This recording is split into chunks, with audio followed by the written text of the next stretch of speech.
Okay, to a certain extent, I agree that it's like there will be so that utopian, like never tried, never really falsified. If only we'd had different people in power, like the neoliberals might well say that.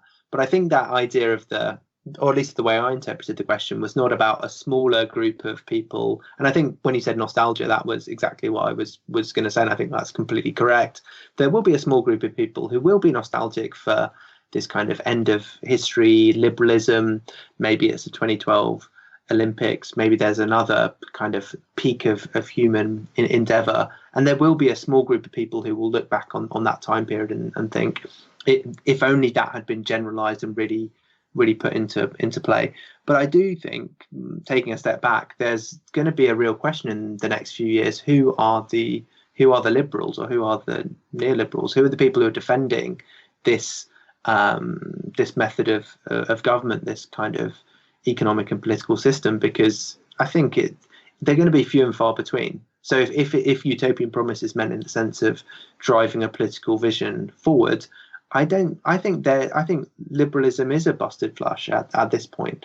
I mean, there will be, surely it will come back in a decade, but it's really not going through a period of immense strength when, for example, the large sections of the world economy have been nationalized, and people don't think that the free market can really solve any of our problems at this point in time. I mean, I kind of agree with George. At least liberalism as it exists now, it has no future whatsoever. Whether that's in the form of, free market neoliberalism, or whether it's kind of left liberalism, postmodern left liberalism that we know today, I think those are done. But it's interesting that the authors deal with this at the very end of the book, right? And I'm going to just quote from it because I've got it in front of me. We can endlessly mourn the globally dominant liberal order that we have lost, or we can celebrate our return to a world of perpetually jousting political alternatives, realizing that a chastised liberalism, having recovered from its unrealistic and self-defeating aspirations to global hegemony, remains the political idea most at home in the 21st century.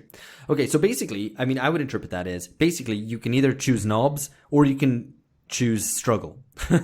Basically, liberalism can either stop. It either can choose hysteria and trying to claw back what's been lost, in which case it will definitely lose, or it can abandon all the kind of self-importance and self-aggrandizing things it told about itself and learn to fight again, to go back and to fight for individual liberties, to fight for democracy, to fight for pluralism, for tolerance, and all these things kind of from the ground up. And if it does that, then maybe it does have a future. I guess there's a question about whether which touches to what George just said. Does it have a social base? Basically, middle classes, which were the home of liberalism, are under a lot of strain. In some cases, are being proletarianized. So, is there a home for liberalism? I mean, why not socialism then? Literally, we have no answer to that, because why not socialism? I know, right? Why not?